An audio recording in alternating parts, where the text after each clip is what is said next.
Ya estamos. Muy bien, buenas noches a todos. Vamos Entonces, a continuar con nuestro tema. Estamos viendo el par parietal colon transverso. De todas maneras, ¿sí me escuchan bien?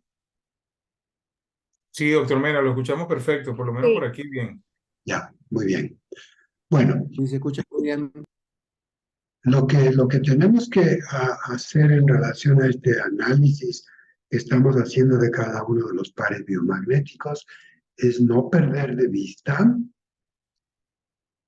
Es decir, a veces uno por ver a los árboles mueve el bosque.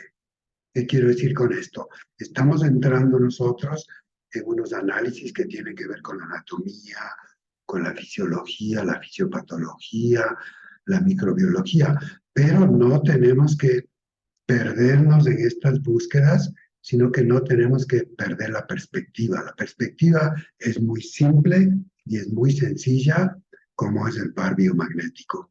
En el par biomagnético no nos metemos tanto con estos temas cuanto con la búsqueda del equilibrio. Si el cuerpo está en equilibrio ácido básico, ya la tenemos. Y como nosotros sabemos, con la aplicación de los imanes, nosotros ayudamos al cuerpo a recuperar ese equilibrio ácido básico.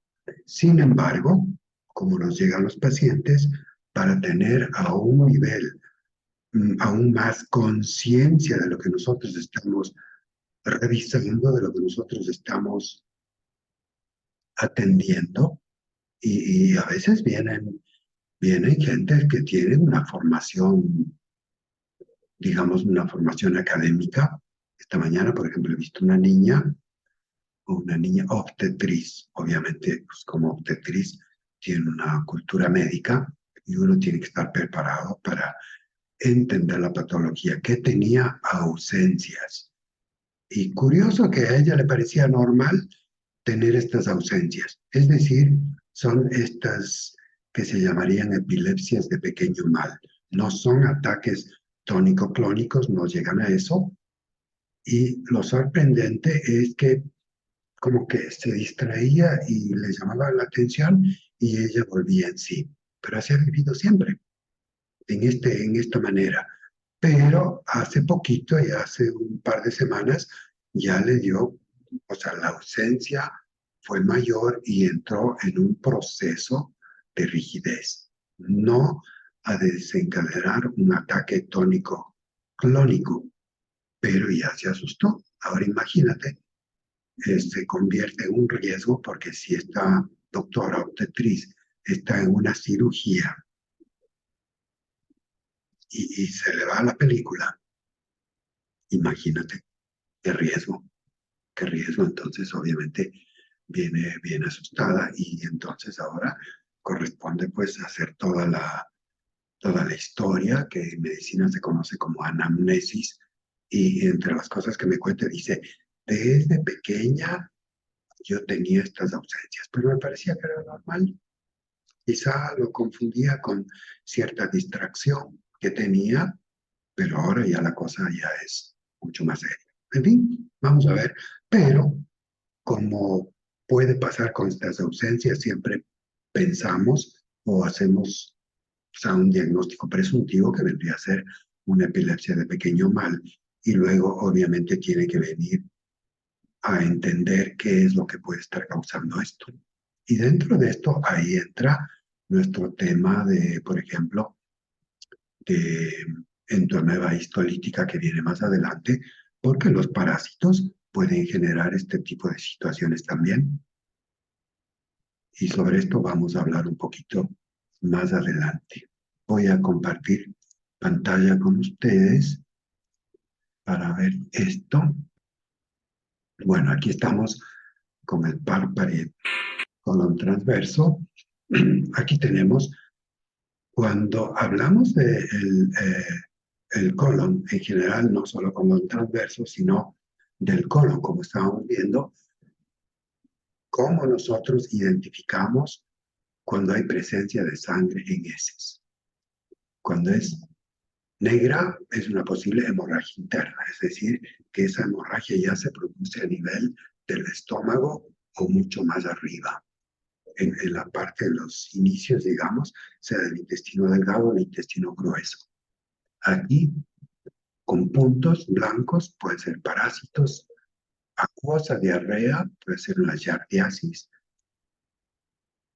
También puede ser aquí, verde, alergia por consumo de hierbas o parásitos, con moco, amarilla, alergia, parásitos intestinales, irritable, blanca también, con calcio, o consumo de ciertos alimentos, gris también, problemas de páncreas o de hígado, y con sangre, parásitos, parvovirus o lesiones.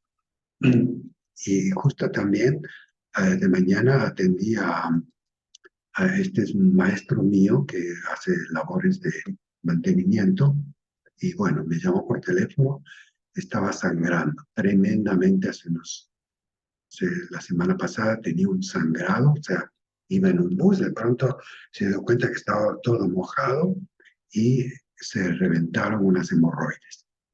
¿Qué es lo que le sugerí?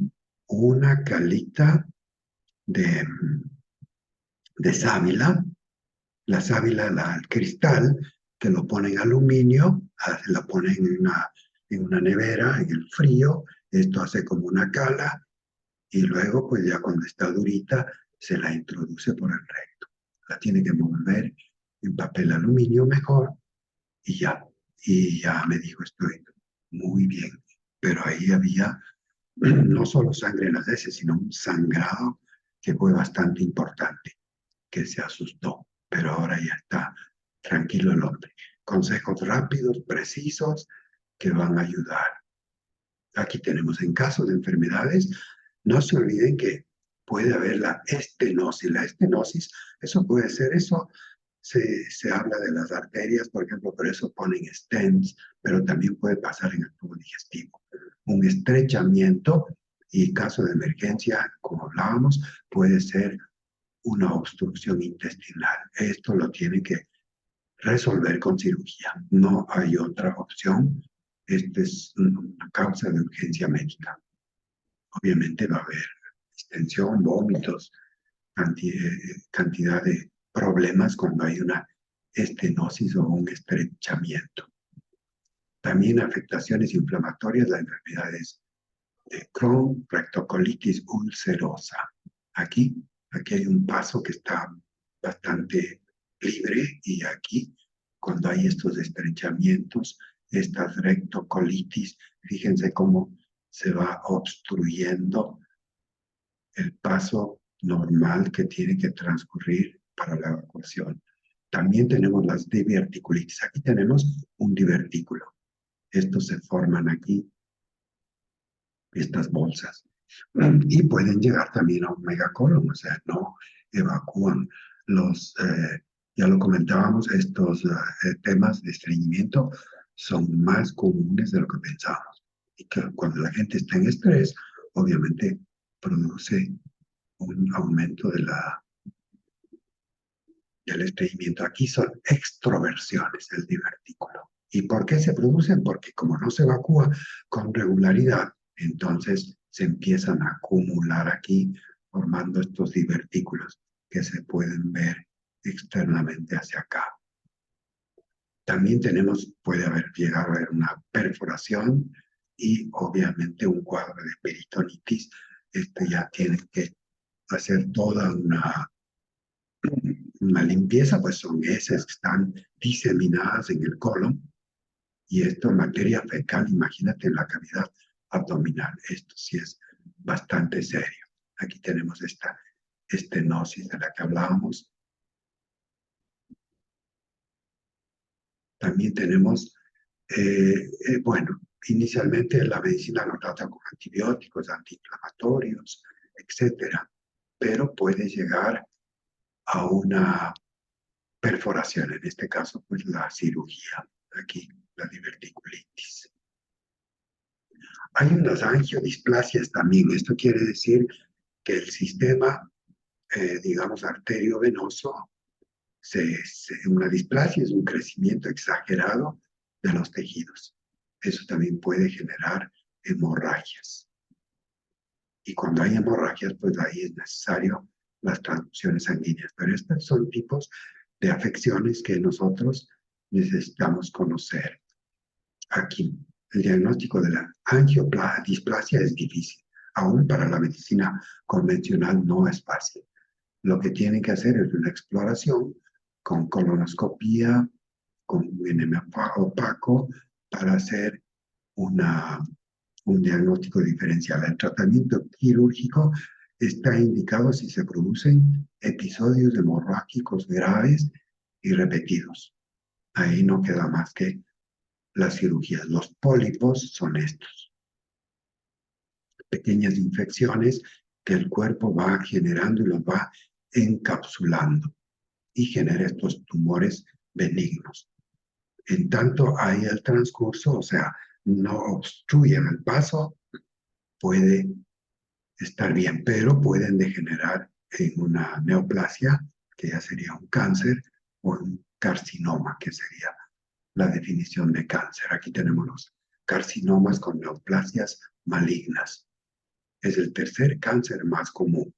Hay el de útero y mama en la mujer, el de pulmón y próstata en el hombre. El tercero serían los carcinomas a nivel de lo que sería el intestino grueso. Aquí se ve una pared libre, un nivel 1, una pequeña formación, un nivel 2 y un estadio 4, pues ya es un tumor importante.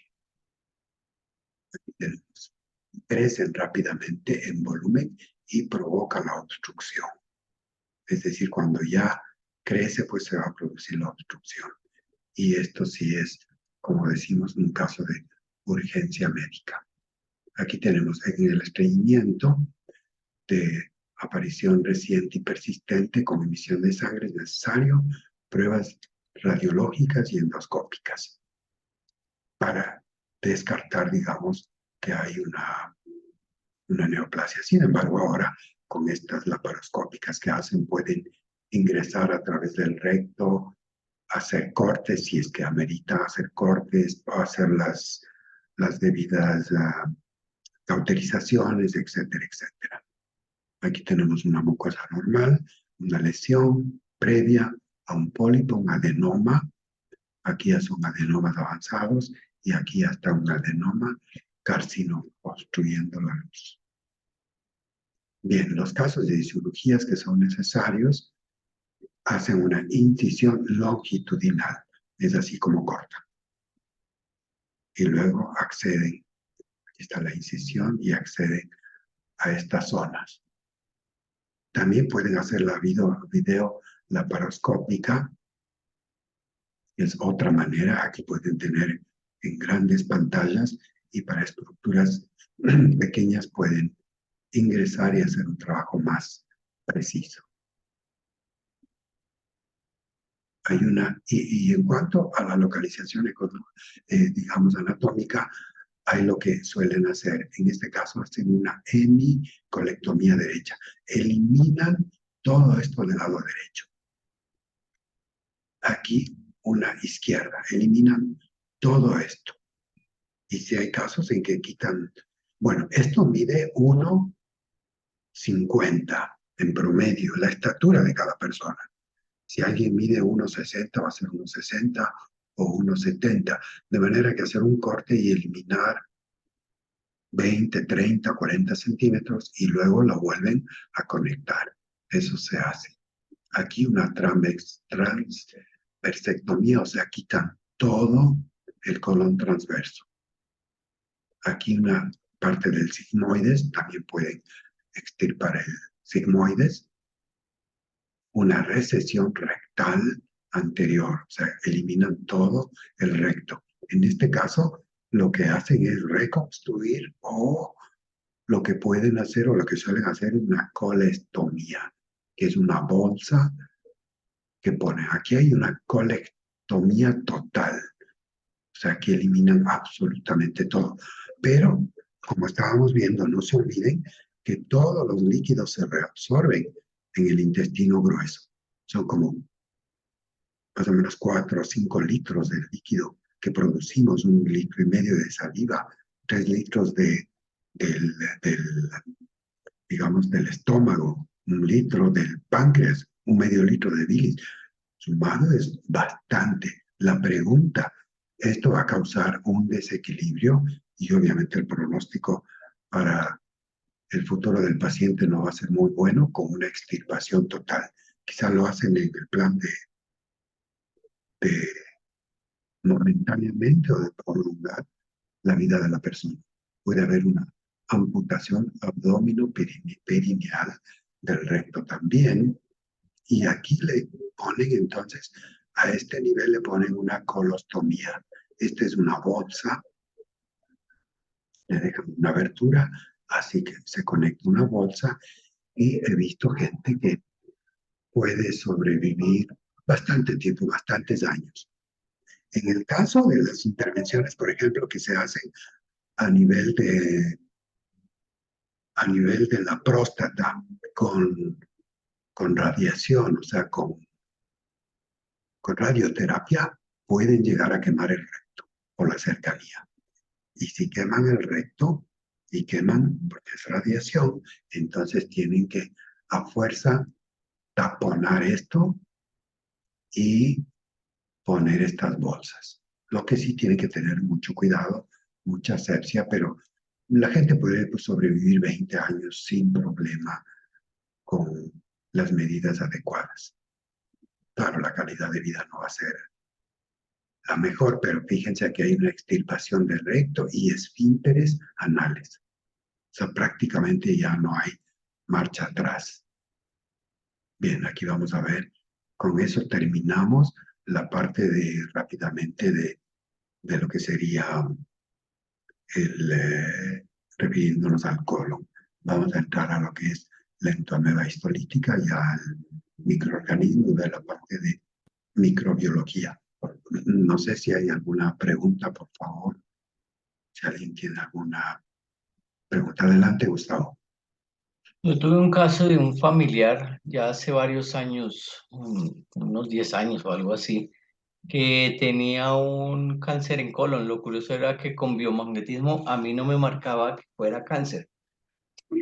Perdón. Duró varios años, como unos 10 años luchando contra ese cáncer. Y lo cierto es que cuando le hacían las quimios y las radios, ese hombre sufría mucho. Inclusive, una de las secuelas de la radio es que la radio quema y no es específico en un punto como uno quisiera que fuera un rayo láser. Entonces quemas todo alrededor. Y en un momento dado tuvo una obstrucción intestinal y se fue de urgencias y tuvieron que destaparlo y quitarle como unos 40, 60 centímetros de intestino delgado. La conclusión del médico es que eventualmente cuando se hace radio, al quemar, se queman otros órganos, en este caso se quemó el intestino delgado y lo que hizo el cuerpo fue al sanarse, bloquearse y unirse en dos áreas del intestino y eso fue lo que generó el bloqueo. Entonces se fue por urgencia, lo abrieron, le quitaron esos centímetros y ya, para la parte alopática, lamentablemente, eso es muy común y muy normal. Sin embargo, nunca se lo informa al paciente, sino que si tiene un dolor fuerte, váyase por urgencias, le hacen tema de radiografía y ya saben que por el historial que tiene, que muy posiblemente esa es la causa de la obstrucción intestinal. Ujú. Ahora, como era en intestino delgado, no nos olvidemos que el intestino delgado mide entre 7 y hasta 9 metros. De manera que si eliminan 50 centímetros, pues no pasa nada. No pasa nada y lo tienen que volver a ensamblar. Por suerte, con la cirugía, pues ahora lo pueden hacer. Pero efectivamente, la radio quema las estructuras, las acartona. A nivel de próstata, con la cercanía con el recto, si acartona el recto, se puede producir un derrame de las heces, porque a ese nivel ya tenemos nosotros ya las heces que están estructuradas, listas para evacuar. Entonces puede producir una peritonitis. y ahí sí ya se complica más la cosa.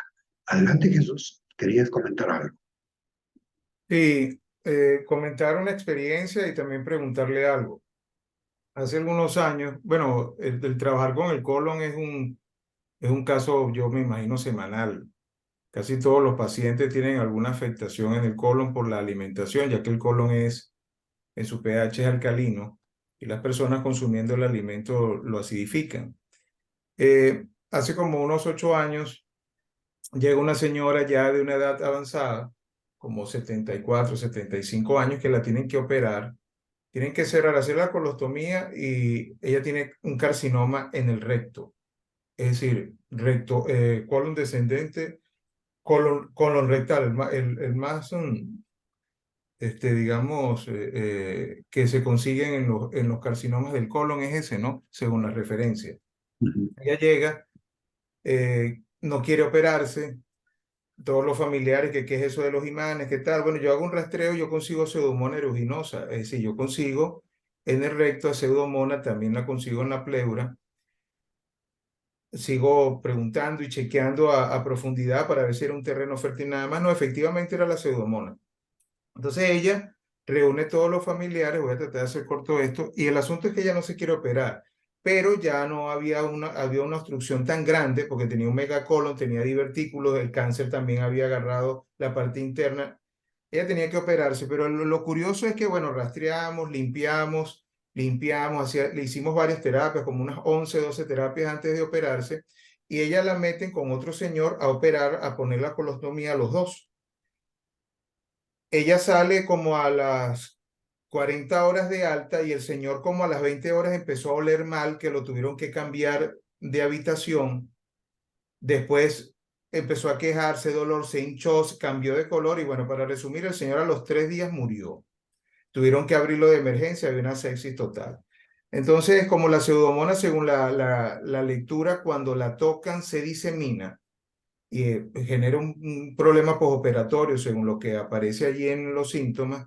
La pregunta es esta, doctor Mena, cuando una persona inevitablemente hay que operar, es muy difícil salvar de la operación, sería bueno siempre nosotros, aparte de darle el visto bueno que se opere, hacer nuestro trabajo indistintamente lo tengan que operar, porque usted viene ahorita con entemoeba estolística, pero ella hace simbiosis con todas estas bacterias gastrointestinales entéricas y si nosotros no limpiamos, no puede haber un problema postoperatorio, es mi pregunta.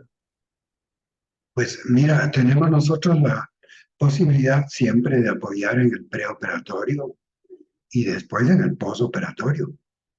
Inclusive se puede abatir el tiempo de permanencia hospitalario y de recuperación, de manera que es válido.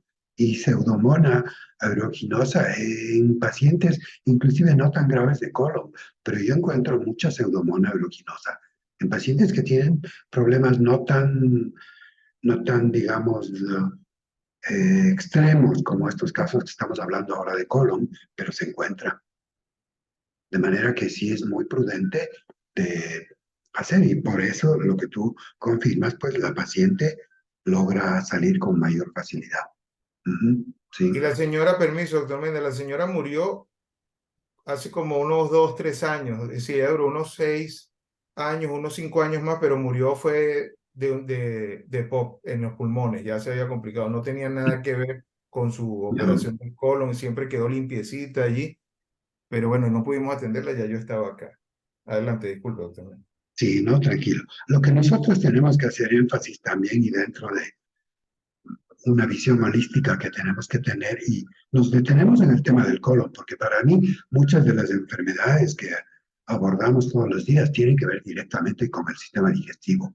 Ahí prácticamente está gran parte de las patologías.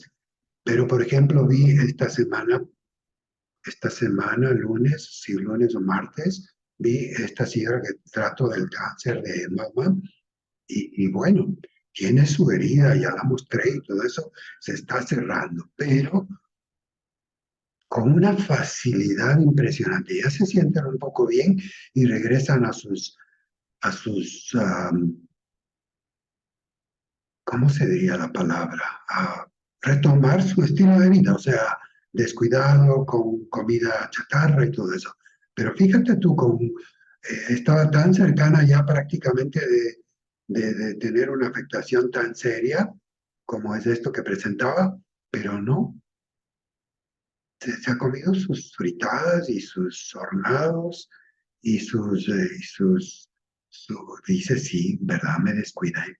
Porque le tomo, le hago pruebas, le mido, le reviso, pero no, digo, no, es que la salud, nosotros te ayudamos, como todos quienes trabajan en el área médica, uno puede ayudarle en una parte, pero el principal que se ayuda a sí mismo es el paciente con sus decisiones personales.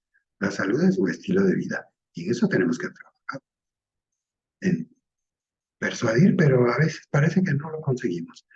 En fin, eso pasa con los pacientes.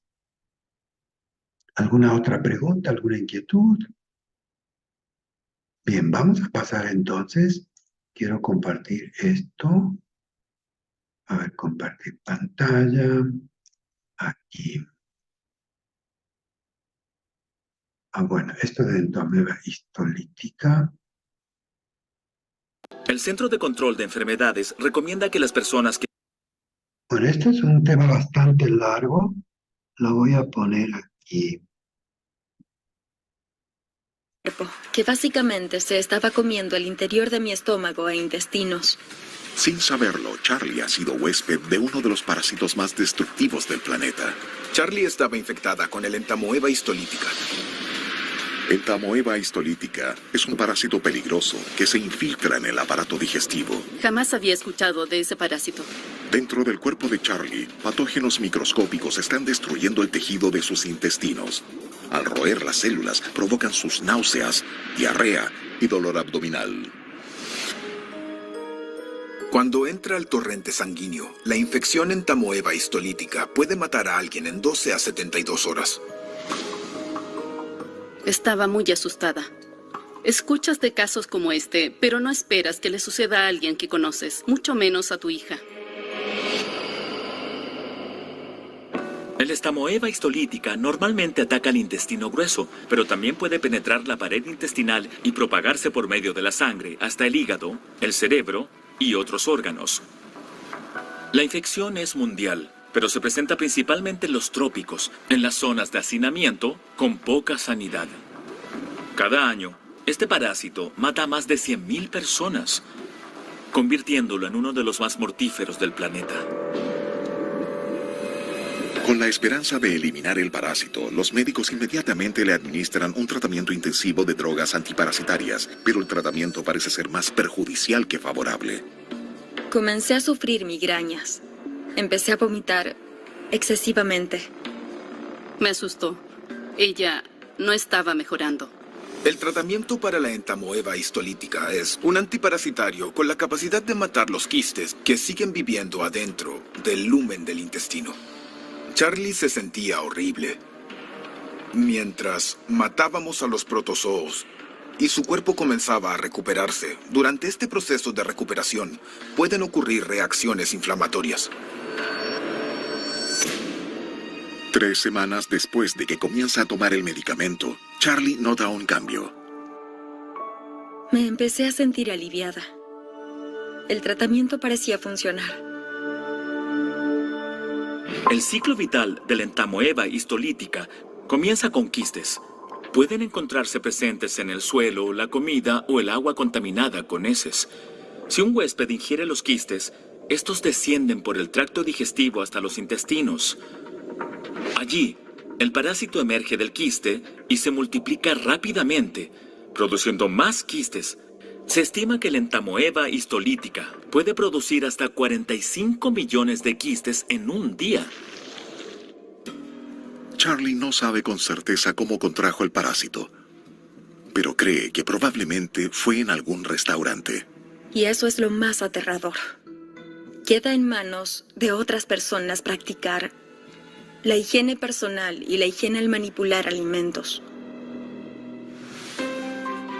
En la actualidad, Charlie está libre de parásitos. No tengo ningún efecto secundario. Mi vida volvió a la normalidad. Está muy bien de salud. Su personalidad es tan fuerte como siempre.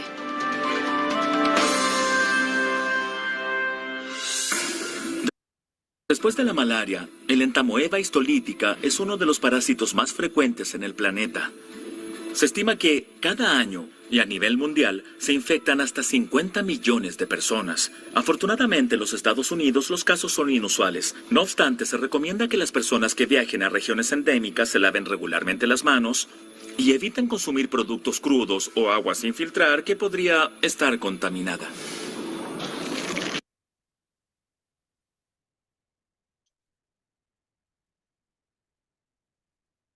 Bien, esta es la famosa entamoeba histolítica. Puede haber una transmisión fecal oral.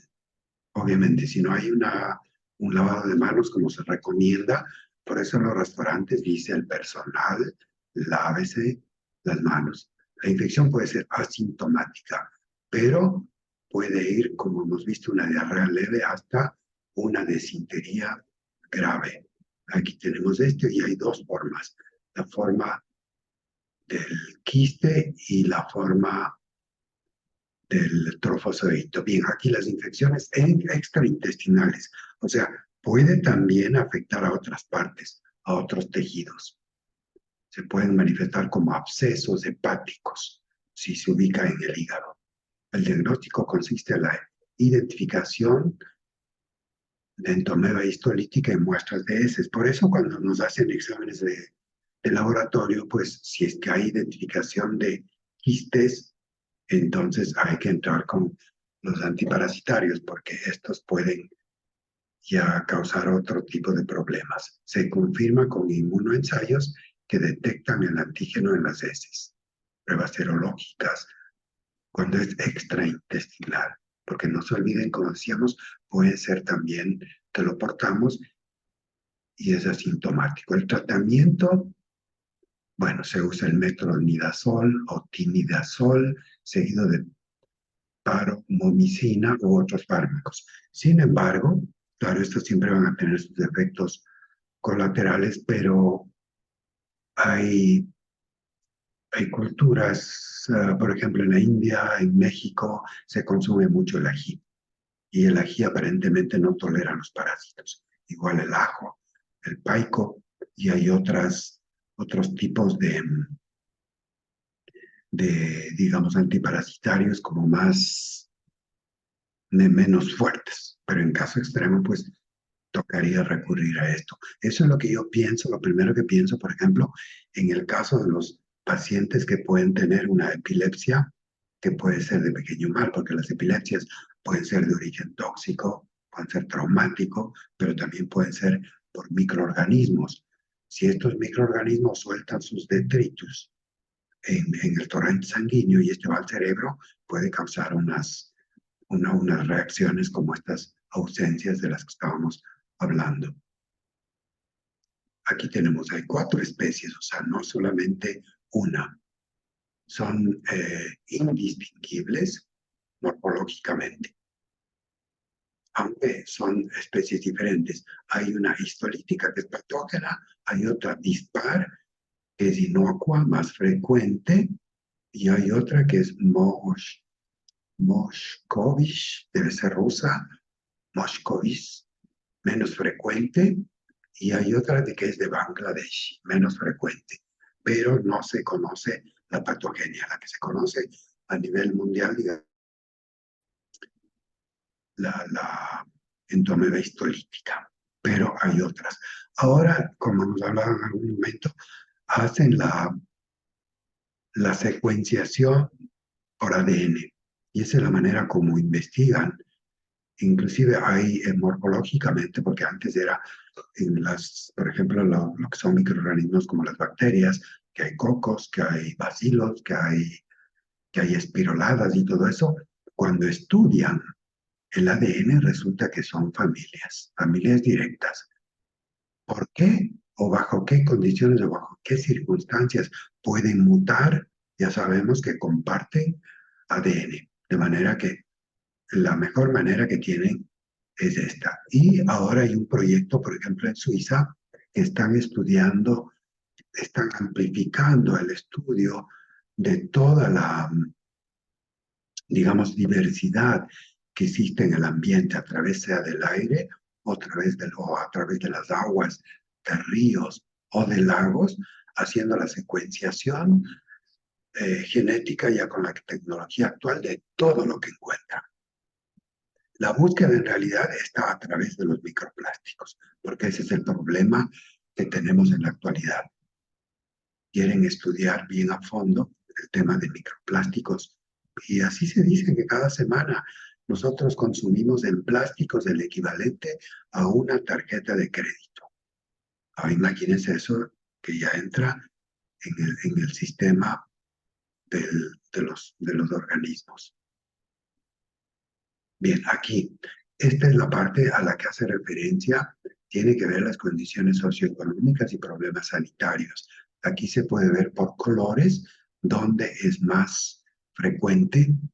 Aquí se puede ver en la parte que correspondería a la parte de Venezuela, de Colombia, las Guyanas quizá, como endémica, en la parte aquí, en África, en la parte que correspondería a Marruecos, a la parte norte del Sahara, aquí en la India, en estas partes y en otras partes también. Ahí es donde más está presente. En países como Estados Unidos, México, tal vez la parte de Europa, la parte de Australia no está tan presente. Igual aquí también se puede ver, fíjense ustedes, la mayoría de infecciones en América Central, en América del Sur, para los que estamos en América del Sur, en las áreas occidental y septentrional de África. Todo esto es África. Que con color café en la parte de la India. Ahí tiene que haber mucho. Curiosamente, yo no sé si ustedes sabían, pero en la India ellos no usan papel higiénico. Ellos usan la mano izquierda para limpiar sus heces. Y lo limpian y hacen un aseo. No tienen unos inodoros como nosotros, tienen unos huecos. Y con eso lavan. Pero con la mano izquierda ellos no comen. Comen con la mano derecha. No sé si lo sabían, pero así pasa en esos países. Y fíjense que hay la prevalencia de parasitosis y posiblemente no solo de entomóeba histolítica. Al parecer la India tiene condiciones extremas en cuanto a cuestiones sanitarias. En fin, bien, todos los años como 50 millones de personas y 100.000 que mueren. Aquí se puede ver las zonas más endémicas, la distribución de la amibiasis.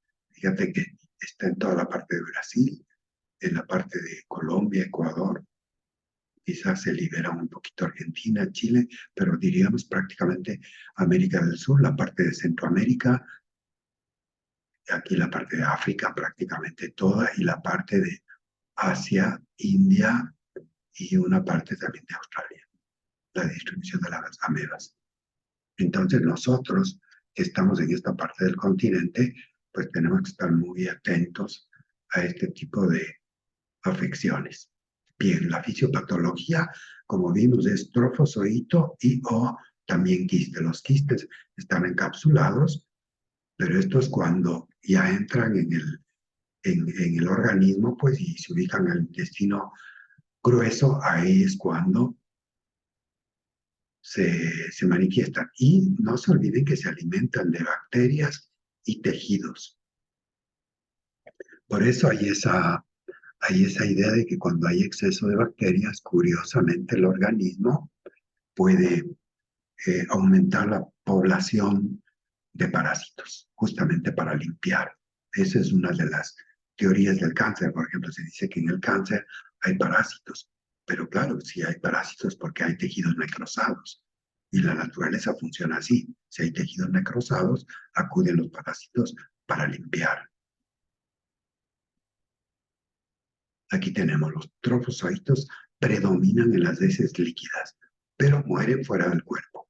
Si siguieran, serían destruidos por los ácidos gástricos, pero si están en forma de quiste, entonces atraviesan todo y llegan nuevamente al intestino grueso, donde se generan los trofosoritos. Aquí también secretan proteasas que degradan la matriz extracelular y permiten la invasión de la pared intestinal. Es decir, pueden ubicarse, imagínense, en estructuras como el hígado. Aquí tenemos abscesos hepáticos, necróticos. Aquí hacen una prueba por imagen y encuentran estos abscesos. También pueden pasar al espacio de pleura derecha, al pulmón, a la piel. Aquí es otro toma, aquí se puede ver cómo se presenta. Aquí les quería mostrar algo también, un poquito sobre este entoameba. A ver si podemos mirar esto.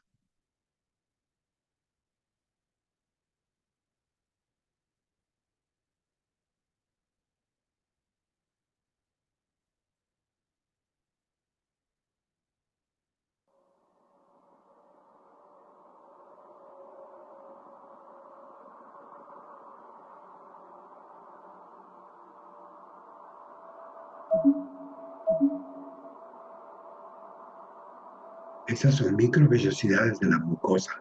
No se olviden que la mucosa tiene apenas en el intestino delgado, cada una de estas, 1 milímetro. Son como nuestras raicillas. Ahí va un quiste maduro con 4 núcleos. Ahí está atravesando toda la zona. Aquí ya se desenquista, o sea, se abre, se quita la cubierta de la que está enquistado y ahí ya tenemos el trofozoito, ya el parásito en sí.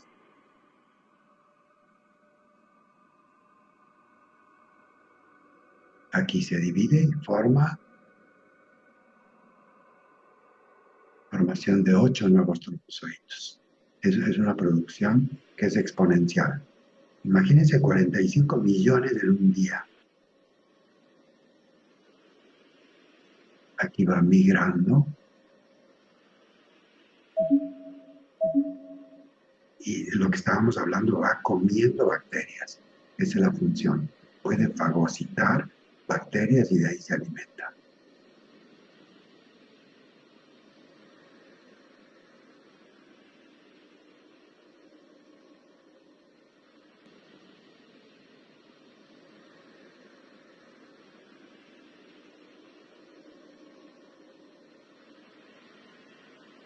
Aquí forma 2 nuevos trofozoitos.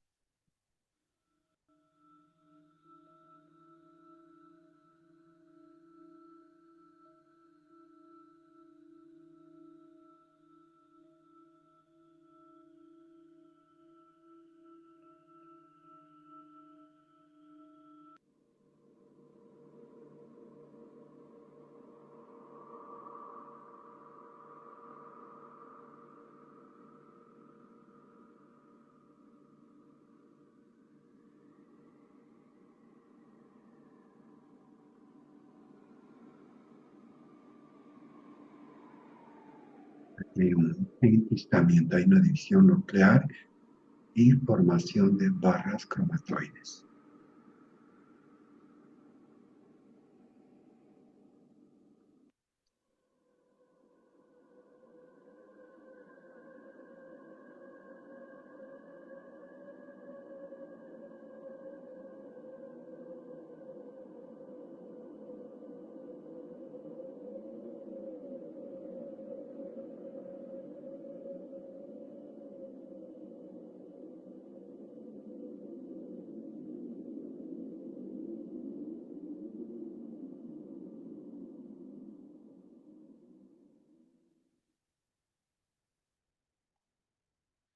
Está en forma de quiste y de ahí va a eliminarse a través de las heces. Por eso cuando hacen los exámenes de heces dicen presencia de, puede ser de hongos, de mucosidad y también de quistes. En ese caso hay que desparasitar, obligado. Hay que desparasitar. Puede causar muchísimos problemas. Bueno, en cuanto a la fisiopatología, ya sabemos que puede causar diarrea, estreñimientos intermitentes. Hay gente que dice, tengo oscilaciones entre diarrea y estreñimiento intermitente. Hay gases, flatulencias, dolores, cólicos abdominales. El paciente puede presentar dolor a la palpación del hígado o del colon ascendente, fiebre también, heces que contienen moco, sangre. Aquí una disentería mediana, esto es habitual en los trópicos, donde nosotros vivimos. Heces semilíquidas. Entonces sí es un tema de preocupación cuando hay este tipo de cosas. Nosotros tenemos para parásitos intestinales, tenemos lo que son bueno, hay algunos que son específicos, pero tenemos, por ejemplo, este que es glúteo justo para parásitos intestinales y otros específicos, como conocemos. El dolor, la palpación intestinal, suele asociarse con colitis a mediana, megacolon tóxico. Aquí hay una disentería a mediana también. También pueden manifestar síntomas compatibles con apendicitis. No se olviden que el apéndice es como un control aduanero, le llamo yo, porque ahí se puede controlar y de hecho esa es la función del apéndice, controlar bacterias, parásitos, hongos, virus que están en este tránsito. Aquí hay un dato interesante que las cirugías pueden promover la diseminación peritoneal de las amebas. Entonces, fíjense ustedes qué peligroso que puede pasar que te hacen una cirugía, puede ser una apendicectomía o alguna intervención, eliminar la vesícula a nivel de hígado, pero si es que hay amebas pueden causar esa diseminación. Bien, ¿alguna pregunta, por favor? Adelante, qué bueno que ha venido Mariela, ya la estábamos extrañando. Ella siempre se va de vacaciones para el lado del este, del oeste, para la costa. Estaba de vacaciones, he estado en fisioterapia, no estaba, estuve de vacaciones para principio de mes. Bueno, Pero yo le formulo la pregunta para la semana que viene porque me está agarrando en frío. bueno. Gracias por la bienvenida, los extrañé. Jesús, adelante, por favor. Doctor Mena, para que nos oriente con su experiencia. Por lo menos en mi caso yo trabajo reservorio de parásitos, pero con dental, riñón y con cicatriz. Cicatriz y riñón. ¿Usted cómo lo hace? A veces yo trabajo directamente los lugares, por lo menos con el glúteo, pero a veces cuando en el examen aparece, porque la mayoría, es decir, de cada 10 pacientes, no quiero tabular, pero por lo menos la mitad en el coprocultivo sale quiste de entamoeba estolística, es demasiado frecuente. Yo pongo los pares, mando el ajo en ayunas. Si la persona quiere comprar algo en la farmacia, pues la persona dice, oye, pero yo quiero, bueno, el albendazol, el colufase, pongo el reservorio. Después de poner el reservorio vuelvo a rastrear. ¿Usted cómo trabaja los parásitos? Y disculpe que le haga la pregunta directa, doctor Mena. Sí, así que tal cual. Ubico el parásito y además siempre trabajo con glúteo. Prácticamente un 80% de los pacientes, porque como estamos viendo en nuestra población, por la ubicación, por las condiciones, aunque estamos en ciudades relativamente grandes, con ciertos niveles digamos, de condiciones sanitarias que estarían de la mitad, yo diría un poquito mejor que la mitad, pero lo que pasa es que nosotros podemos controlar, mi idea es que es como con los alimentos. Con los alimentos uno puede controlar cuando lo hace en casa. Tú lavas los alimentos, usas buenos aceites y todo esto. Pero ya en un restaurante, y la gente en ciudades grandes, como Quito, tiene que comer en un restaurante a fuerza. Pero tú no sabes si estas personas están libres, primero están libres de parásitos, porque la autoridad sanitaria debería hacer controles regulares y tener un examen, yo no sé, cada 6 meses debería ser para personas que trabajan en esto. Pero no sé si, tal vez está en la legislación, pero no sé si se cumple. Entonces, esa es una cosa que ya sale de las manos. Nosotros lo que estamos viendo es desde el punto de vista de las manifestaciones que tienen los pacientes. Entonces, en ese caso, yo les recomiendo eso y algún antiparasitario que más me voy por la línea de usar la pepa de la calabaza o del sambo que llamamos aquí, las pepas de la papaya, especialmente cuando son niños, que prefiero que no tomen algo tan fuerte, tan agresivo, como son los medicamentos convencionales. Pero si hay que recurrir a los medicamentos convencionales ya con evidencia de quistes en un examen de heces, tienen que tomar la medicación. No queda de otra. Ese sería el punto. Claudia, por favor. Profesor, antes que entre Yo Claudia, quería- le pido permiso a todos, tengo que despedirme, veo la parte final, doctor Mena, porque tengo una conexión ahorita. Le pido mil disculpas. No, tranquilo, adelante. Adelante. Gracias a todos. Hasta luego. Gracias, un gusto. No, bueno, Al final Bye. por grabación. chao. Yo quería comentar, cuando yo era niña me dio una amibiasis horrible, pero de eso de que no me levantaba con la diarrea, los cólicos, y alguien le dijo a mi mamá que me diera piña en ayunas. Yo les digo que con eso, en la mañana me llevaba la piña a la cama y yo me la comía. Yo adoro la piña, me imagino que es de eso. Pero como con la mano, eso me alivió de esa amibiasis. Increíble, fue fabuloso. Eso era lo que yo quería comentar. Sí, la piña por alguna razón no toleran este tipo de microorganismos. Tiene que tener unos componentes, igual que cuando consumes el ajo. Por ejemplo, con los niños, a veces llaman por teléfono. Los niños se enferman con una facilidad de nada. Y te llaman en la tarde, en la noche, no pueden venir, o para que no vengan a la consulta. Simplemente digo, aplasta una cabecita de ajo y dale con un poquito de agua tibia. Eso sí tienes que exigirlo, porque con los niños no es fácil y que se tome. Y hay un caso de diarreas, gases, cólicos, enseguida el ajo es poderoso. Te limpia muy bien. Pero muy bien esto de la piña.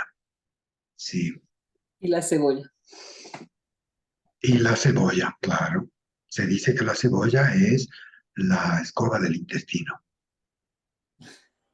Inclusive cuando hay enfermos, por ejemplo, en mi tiempo cuando era niño, cortaban la cebolla, le ponían en un poquito de agua con un poco de miel y eso se dejaba al sereno. Aquí le llamamos el sereno cuando lo dejas, obviamente quitas frío. Eso no lo vas a poder hacer en Miami o en la costa, en Manta, pero lo dejas tal vez en la nevera. Y eso se concentra. Y ese jarabe tomado, perfecto. Inclusive, tú puedes cortar una cebolla en dos y lo dejas en el velador. Y eso te limpia. Y tengo una paciente que ya tiene varios años y me llamó la atención porque hoy día la encontré muy bien. Tiene una parálisis, tuvo un accidente cerebrovascular, casi que no habla, aunque se ha recuperado bastante bien, camina con dificultad, pero la persona que le atiende le ha hecho un tratamiento durante estas 3 semanas y entonces ha puesto ajos en la noche, no se los toma, pone debajo de la cama, pone ajo, pone algo más, déjame acordar.